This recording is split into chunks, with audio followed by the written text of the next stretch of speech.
Assalamualaikum warahmatullahi wabarakatuh. Teman-teman, sekarang saya sedang ini ada di kamar. Tapi bukan kamar ya. Nah, di kamar hotel salah satu di Front One Hotel. Nah, saya tidak sendirian tentunya, saya bersama dengan Pak Saufan. Nama lengkapnya siapa? Saufan Husnika. Nah, itu dulu orang tua ngasih nama tuh ya? Ceritanya panjang ya. Wah, 6 semester nih. 6 semester. Beberapa puluh tahun yang lalu soalnya. Ya, jadi punya arti lah ya orang tua. Tapi paling enggak yang saya tahu dari orang tua saya itu, almarhum bapak saya itu bilang, saya pernah tanya soalnya arti nama saya apa sih. Beliau cuma bilang jadi kalau orang nyebut nama saya secara lengkap, kalau orang nyebut nama lengkap itu sama dengan mendoakan kamu tentang untuk kebaikanmu gitu. Kira-kira gitu ya. Asli mana? Asli Mas, Lombok Mas. Lombok. Ya. Subhanallah. Pantesan buat mamaku kepedesan. Oke. Nah, sekarang gimana ceritanya Bapak jauh-jauh dari Lombok itu bisa sampai Boyolali. Boyolali. Gimana? Iya. Saya sampai sini sebenarnya sekitar 10 tahun lalu sebenarnya. Ya. Memang saya kalau kerja di hotel tuh suka pindah-pindah. Jadi kalau pindah, kalau kerja di hotel tuh akan memberikan pengalaman yang lebih. Kemudian ada keuntungan lebih dari seorang yang bekerja di hotel. Jadi dengan pindah-pindah itu selalu dia dapat pengalaman baru, sehingga dia secara mental akan terbentuk gitu. Ya, jadi lebih tough, lebih berani mengambil keputusan ya, karena dia punya pengalaman yang banyak di tempat-tempat yang berbeda-beda gitu. Nah, Solo ini adalah atau Boyolali ini adalah ini persinggahan mudah-mudahan yang terakhir ya. Ya, jadi saya sudah di beberapa tempat ya, di Bali, kemudian saya pernah di Lampung, pernah di Jakarta, di Jogja, bahkan juga saya pernah di luar negeri juga untuk bekerja di hotel. Jadi itu yang membuat saya sambil sini sebenarnya rentetannya itu sebenarnya. Mungkin kalau saya dulu tidak pindah-pindah ya cuma di Lombok aja, mungkin saya nggak ketemu sama Mas Bembeng ini ya. Panggil Bembeng ya Mas Bembeng. Iya. Itu yang senang Gitu ceritanya. Nah, saya dengar-dengar ini kuliahnya itu apa? Saya nggak mau sebut sendiri aja. Iya, Mas Bembeng ini menarik ya. Saya itu kuliahnya di keguruan. Kan. Mestinya saya di sekolah mestinya. Padahal gurunya jurusannya apa? Membelot ya. Bahasa Inggris. Bahasa Inggris. I love you. I love you. Iya, saya itu bahasa Inggris. Mestinya mengajar di SMK atau SMA gitu, sekolah menengah. Namun perkembangan waktu itu begitu saya selesai atau tamat kuliah, ternyata perkembangan hotel di daerah saya di Lombok itu sedang baru mulainya gitu ya. Karena memang dari Bali ya? Iya. Makanya waktu itu saya ada beberapa hotel aja ya waktu zaman saya itu tamat. Kemudian karyawan-karyawan hotel-hotel yang ada di Lombok itu semua di drop dari pulau sebelah gitu ya, pulau tetangga semua. Oh gitu ya. Oh ya, memang itu sudah internasional. Iya, dari Bali mereka di drop. Ya. Jadi saya dapat jatah orang lokal barangkali ya. Sehingga saya dengan diwawancara oleh pimpinan hotel, saya akhirnya bisa mendapat kesempatan dengan modal bahasa Inggris. Bukan modal pengetahuan tentang hotel, tapi pengetahuan tentang bahasa Inggris, keterampilan bahasa Inggris. Pertama dulu di bagian apa? Pertama dulu saya di bagian front office, di resepsionis Pak, yang biasa terima tamu. Ya. Kan biasanya resepsionis cewek. Nah, saya mungkin agak cantik juga mungkin. Iya, kalau di hotel itu tidak harus laki atau tidak harus perempuan, tidak harus cowok atau cewek, tapi dia harus punya kepribadian yang bisa membuat tamu tuh senang atau nyenengke lah kita beramah tamah. Itu yang paling penting. Jadi lebih kepada dari hati, harus dari hati. Ya dia juga kepribadian juga. Ganda. Rumah pribadi, mobil pribadi dan sebagainya. Nah, iya memang. Jadi Bali itu kayaknya sih sekarang alternatifnya banyak kelompok dan kayaknya pantai-pantainya udah dikuasai hotel ya. Iya. Saya pernah ke sana sampai ke Senggigi itu, hotelnya udah di pinggir pantai semua. Betul. Iya. Saya pernah tenggelam di Senggigi loh Pak. Oh iya. Iya. Ini pengalaman, ini nyobalan nih di tengah itu. Ya ada instruktur sih, benar kan ada instruktur kan, ditemani instruktur nyemplung, wah ada kura-kura, ada, dan saya tahu persis, oh kabel bawah lalu tuh kayak gitu, saya tahu di situ. Kalau mungkin nggak mau tenggelam nggak tahu itu. Tapi begitu nyebut, loh, mana teman-teman saya, loh mana instrukturnya, daratan mana? Oh iya. Ilmu renang hilang semua. Saya tuh pernah Pak kerja di Lombok tuh di Hotel Sheraton namanya. Weh, saya pernah itu Pak. Nah, Sheraton itu kita dulu punya program penakaran penyu hijau. Penyu hijau. Jadi kita buat penakarannya, lalu kita setelah dia tumbuh gitu, kita lepaskan. Kita lepas, bukan cuma kita lepas tapi sama tamu. Jadi atraksi wisata juga, jadi tamu yang melepas. Jadi event ya. Iya. Dari mana dapat telurnya? Bibitnya tuh dari Pantai Senggigi itu dulu kita pernah ketemu satu kura-kura yang bertelur di Senggigi, di pantai. Jadi kalau sekitar 100-an telur itu. Nah, dia betul situ lalu kita ambil, lalu kita takarkan di situ. Penakaran kita gitu. Dan memang kalau penyu itu kan di mana dia dilepas, di situ dia akan balik lagi. Iya. Gitu. Kayak merpati ya. Merpati, tidak pernah ikat janji. Kode. Senggigi itu di Kuningan, Jokar itu 1 jam selesai. Waktu itu misalnya enak tsunami, bus hilang. Tapi di situ memang bebas ya. Itu pulau namanya, bukan Senggigi. Iya. Tapi Pulau Terawangan. Gili Terawangan. Gili. Iya. Pak, nah ketika kemudian ini peralihan dari seorang calon guru kemudian menjadi seorang pekerja hotel, apa yang membedakan? Iya,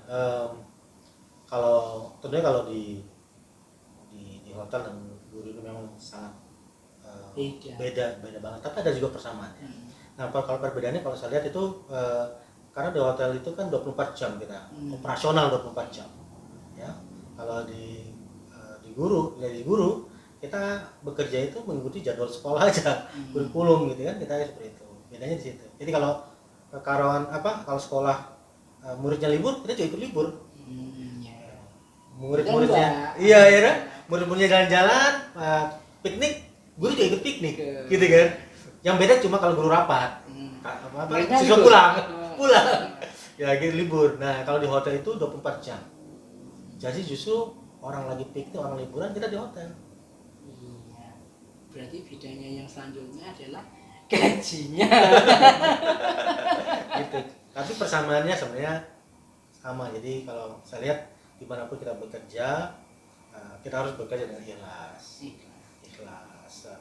Jadi kalau guru tuh dia harus bagaimana ikhlas mengajar muridnya, gitu ya. Kalau di hotel kita harus ikhlas melayani tamu-tamu kita. Ini saya sudah berinteraksi dengan Pak Supar itu beberapa kali. Kata kuncinya selalu menyebut ikhlas. Kenapa selalu menyebut ikhlas ini? Ya, ikhlas itu kalau menurut saya membuat pertama kalau kita ikhlas itu kita akan lebih tenang melakukan apa saja. Saya tahu ikhlas melakukan apa saja itu tenang kita. Gitu. Nah, tenang dia. Gitu ya. Jadi kita kalau melakukan satu, kita pulang tuh nggak usah mikir lagi gitu. Kayaknya udah lepas gitu. Jadi Bapak kalau misalnya pulang udah nggak mikir kerjaan? Ya udah nggak mikir lagi pekerjaan. Pokoknya mikir keluarga. Ya, dalam artian saya bersama keluarga. Tapi kalau memikirkan itu dalam artian misalnya saya tetap mengecek misalnya. Ya. Telepon tim di sini, gimana kondisi hotel gitu kan. Pada prinsipnya kita kan kerja 24 jam di sini. Jadi saya harus seperti itu. Tetap komunikasi. 24 jam. Lah kalau 12 bulan Pak, kira-kira peaknya itu bulan apa biasanya? Kalau di daerah sini, daerah Solo, Boyolali ini bulan-bulan ramai adalah bulan-bulan libur panjang. Misalnya bulan Natal, tahun baru, kemudian Lebaran ya, saat ini, kemudian liburan sekolah juga itu juga biasanya ramai. Di waktu yang lain tentunya jika ada kegiatan-kegiatan yang besar di daerah Boyolali Solo, misalnya kita ke Cipratan misalnya. Karena perbatasan. Karena perbatasan. Jadi kesini bisa, kesana bisa. Iya benar. Pak, ini Front One Hotel. Kira-kira kalau saya mau nginep di sini, Pak saya nginep. Apa yang bisa Bapak tawarkan kepada saya? Ya, sebenarnya banyak sekali, tapi selling point kita adalah kita yang paling penting kan harus kita perhatikan di hotel itu yang pertama adalah kamarnya ya. Kamar. Ya karena itu untuk tidur. Untuk tidur. Orang ke hotel untuk tidur itu Iya. Nah, Kebersihannya minimal ya. ya. Itu yang harus diperhatikan. Kamar, kemudian kamar mandi. Kamar. Oh iya, bener, nonton rumah gedung itu apik pola tonton kamar mandi nih. Iya, kamar mandi. Kamar mandi harus bersih, harus lengkap. Yang ketiga adalah sarapan. Sarapan itu harus lengkap, karena sarapan itu yang membuat orang bisa kembali lagi.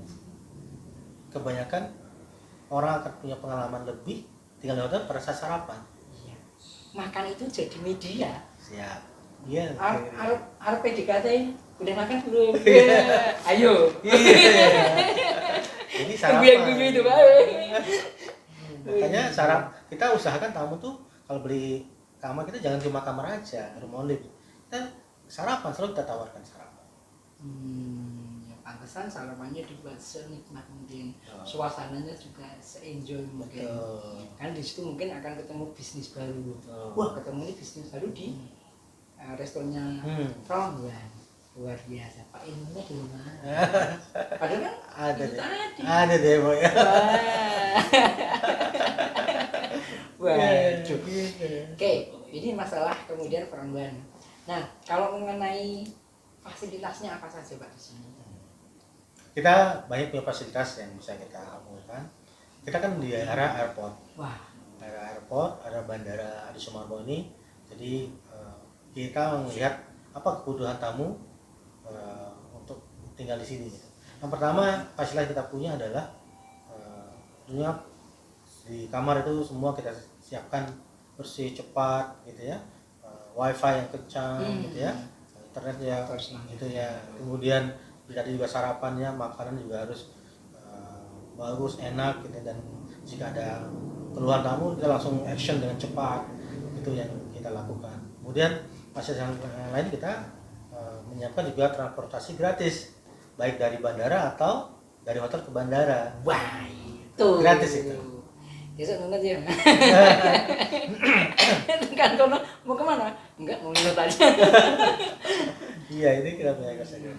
Aku tadi baru mau tanyakan ada shuttle-nya enggak? Oh iya. Ada jelas. Nggak kebaca pikirannya Mas. Iya. Bedanya beliau menyiapkan transport, saya ngomongnya shuttle ya. Shuttle. Oke, dari sini juga melihat bandara kelihatan Pak ya. Kalau Iya, ada pesawatnya presiden Betul sekali. di depan persis. Iya, betul sekali. Mulai kita di lantai sampai lantai 5 itu kita punya ballroom.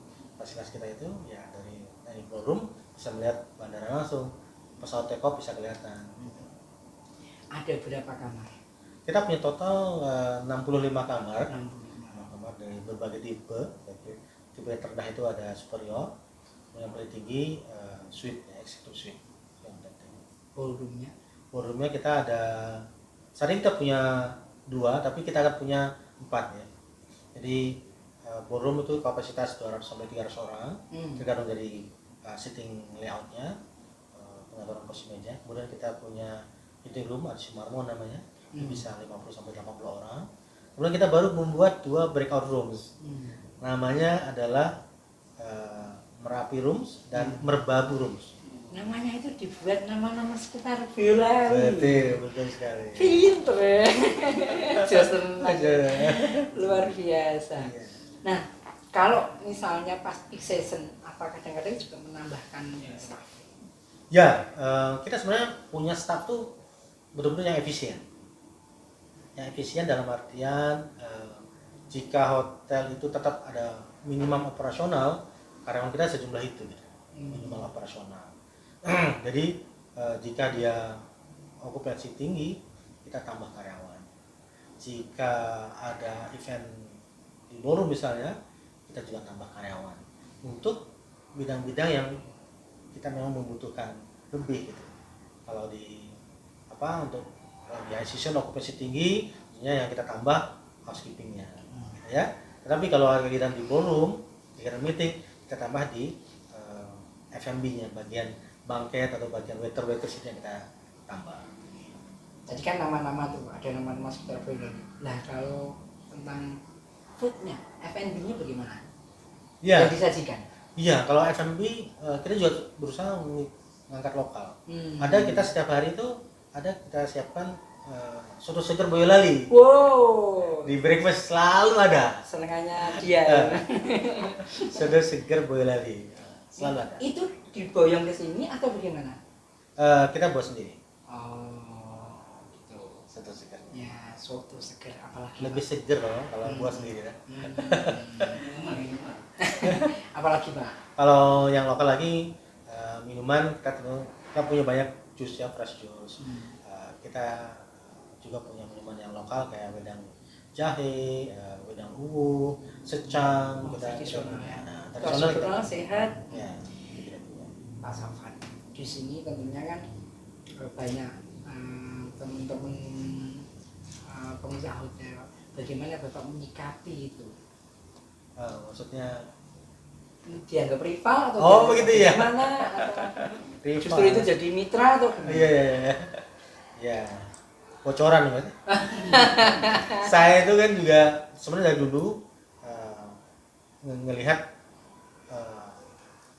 hotel-hotel lain itu, karena kita minta data-data mereka ya.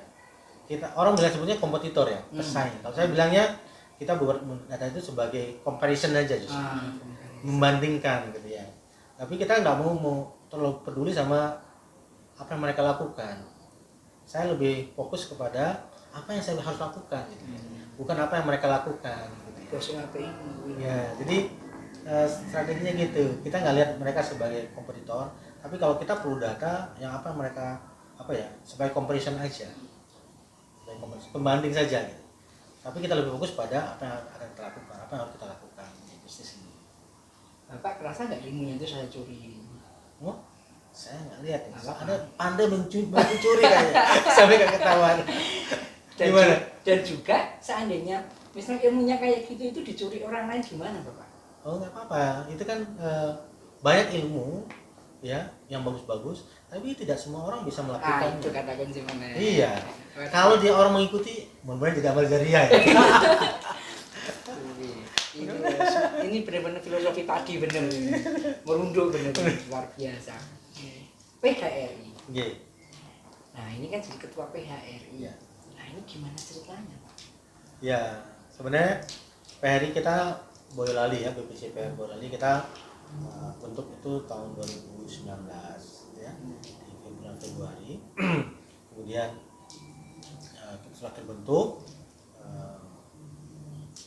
sekitar 3 tahun, lalu waktu itu saya jabatannya hanya ya kayak pengurus biasa lah.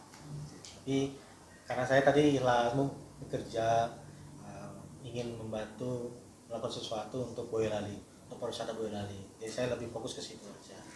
Nah, pada tahun keempat itu ketuanya itu mengundurkan diri. Dan teman-teman meminta saya sebagai ketua harian gitu.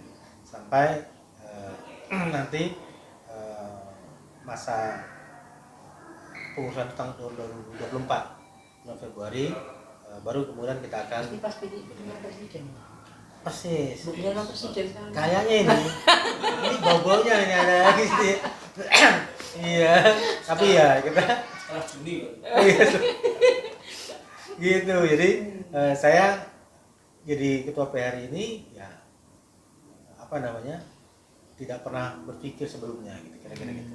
Hanya melakukan saja kegiatan, mungkin teman-teman jadi memilih saya gitu ya untuk meneruskan sampai akhir periode kepengurusan.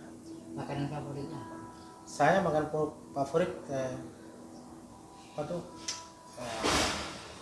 ayam goreng dan bakso. Kok sederhana banget bos ya? Iya, lokal ya, lokal kita. Iya, made in Indonesia soalnya. Tapi banyak kalau makan-makan yang suka tuh tahu tempe saya paling suka. Wah. Tahu tempe saya paling suka. Apa di tempat saya dulu di Lombok sangat terkenal tahunya. Bahkan sampai saya ke sini ke Jawa itu ada tahu Lombok dijual di sini gitu. Jadi saya kenapa kok tahu Lombok ada dijual di Jawa? Ternyata memang beda, teksturnya beda. Kalau pas memang pernah ke Lombok, itu kalau tahu tidak perlu diolah apa-apa, hanya digoreng saya biasa atau dikukus saja itu sudah enak. Ya, kalau mau tambah sambal kecap itu luar biasa. Kenapa lo nggak seneng ayam betutu misalnya? Ya, ayam betutu enak sebenarnya, enak juga ya. Cuma mungkin kebanyakan pedes ya. Iya. Jadi naik mau landing di Lombok dulu kan di Ampenan ya Pak ya. Itu ke laut itu langsung gini, degannya. Tapi akhirnya sekarang pindahnya kan ke tengah itu jadi berbeda. Jadi ekonomi perekonomian dibagi rata ya. Kayak Jogja ya. Jogja itu antara sekarang dipindah ke Kulon Progo. Ya. Pak, nah sekarang pengaruhnya apa PHRI terhadap mungkin keseharian Bapak? Ya, kita jalan saja ya, kita jalan saja. Kalau saya tuh jalan saja, memang ada beberapa program-program kegiatan-kegiatan PHRI yang harus saya ikuti dan terus pantau ya. Misalnya pertemuan bulanan, kemudian berdiskusi dengan beberapa stakeholder pariwisata, yang tadi Sporapar, bahkan dengan pemerintah daerah Boyolali, Pak Bupati dan lain-lain sebagainya gitu ya.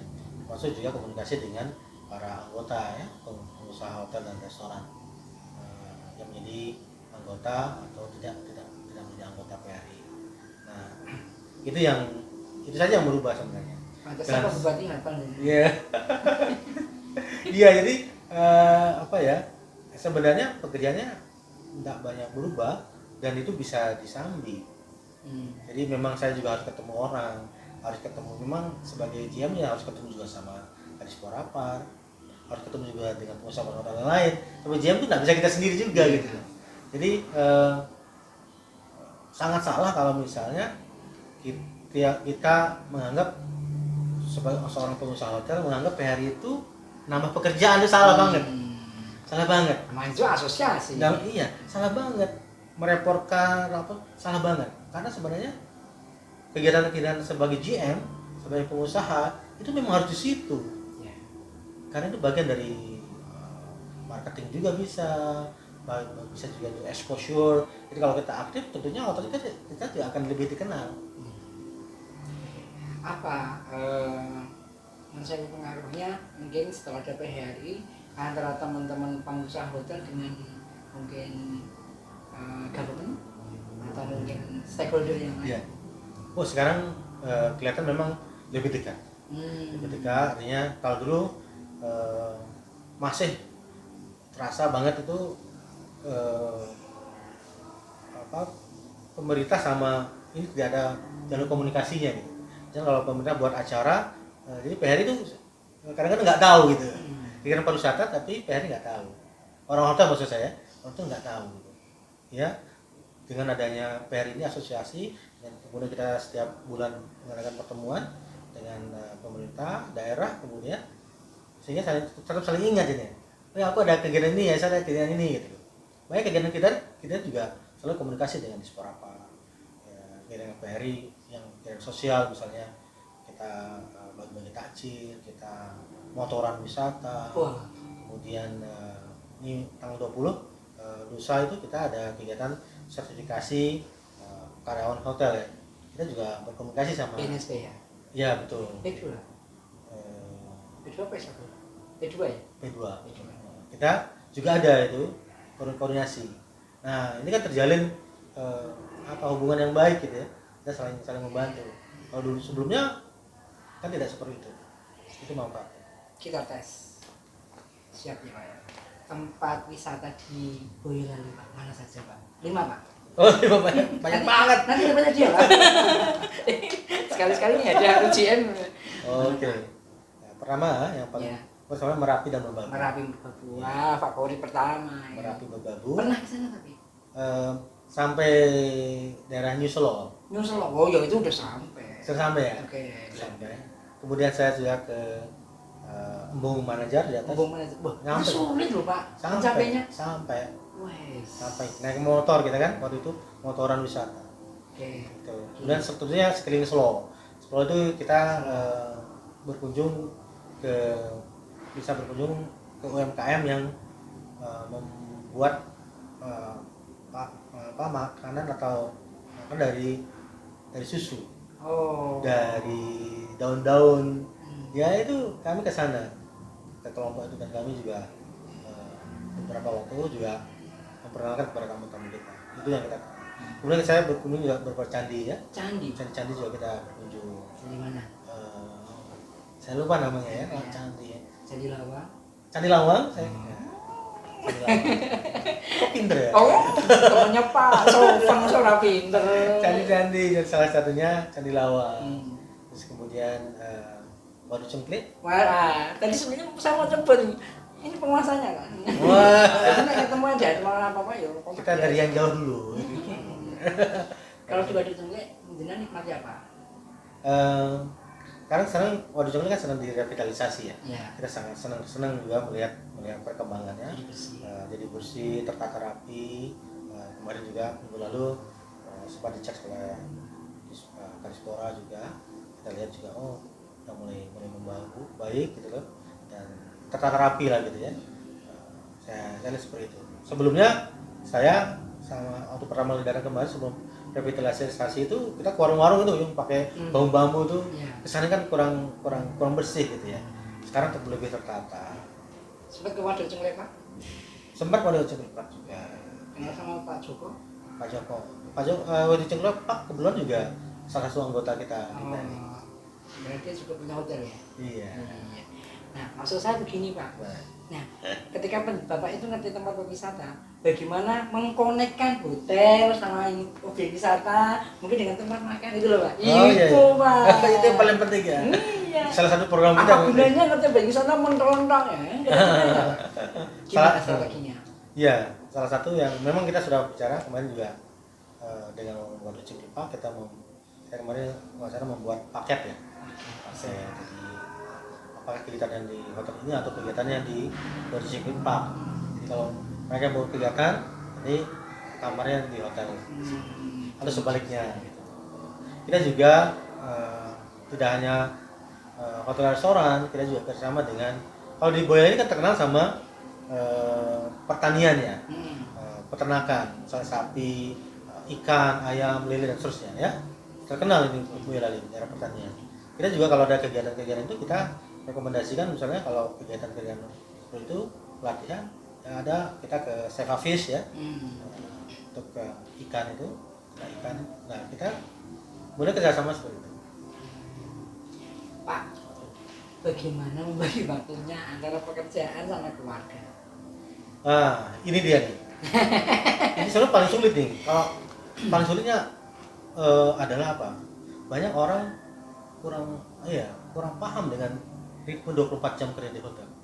Mereka masih menganggap kebanyakan orang itu kerja di hotel itu kayak di kantoran.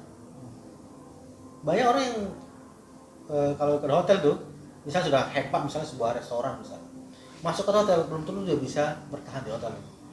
Karena apa? Kalau di restoran dia mungkin buka 12 jam, mungkin makan siang makan malam. Begitu masuk di hotel dia harus berpikir 24 jam. Walaupun dia tidak bekerja selama 24 jam secara fisik, tapi secara pikiran harus 24 jam. Karena dia berputar terus. Nah, ini yang sulitnya. Kalau kita hubungan dengan keluarga. Jadi kalau dengan keluarga itu kita nggak bisa bilang saya kerja di hotel dan hari ini saya libur, saya di rumah terus, misalnya nggak bisa seperti itu. Ya di dalam pikiran kita ya hotel ya tetap harus ada. Walaupun secara fisik kita di rumah misalnya. Jadi itu harus dikombinasikan tentunya. Tapi jangan sampai kelihatan sama istri juga ya. Jadi terlalu ke hotel gitu, bisa dimarah-marah juga, jadi dikocin pintu. Tapi maksud saya begini.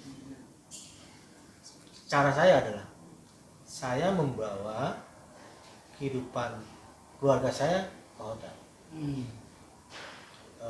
Jadi saya perkenalkan hotel ini, dunia hotel ini kepada keluarga saya, kepada istri, kepada anak-anak. Saya perkenalkan, istri saya bukan orang hotel, ya. Jadi saya harus memperkenalkan.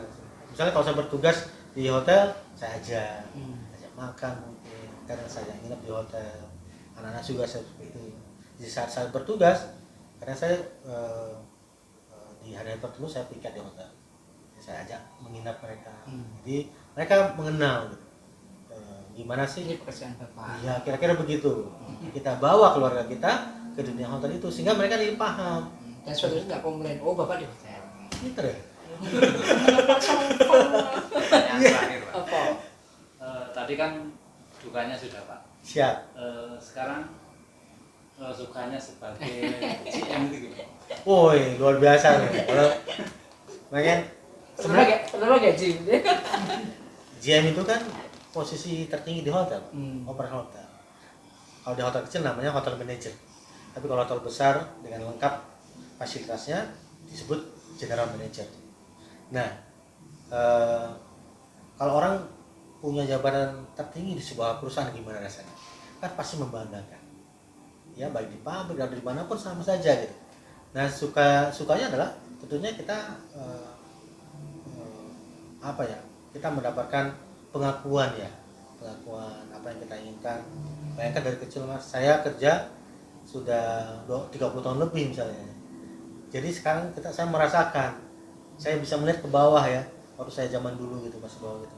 Nah, itulah kebanggaan kita, itu yang membuat, yang menyenangkan itu Pak. Perjuangan kita berasa banget gitu, karena kita sampai di puncak tertinggi lah jabatannya. Ini bagaimana Bapak itu bisa membuat orang repeat order ke sini? Yang dicari oleh tamu itu apa sebenarnya? Orang kan bilangnya selalu secara fisik aja ya. Misalnya wifi, kemudian kamar, kemudian makan, secara fisik aja sebenarnya. Itu keliru. Kita justru harus memfokuskan pada benefitnya untuk dia apa, pengalaman buat kamu tuh apa, itu sebenarnya lebih dipentingkan.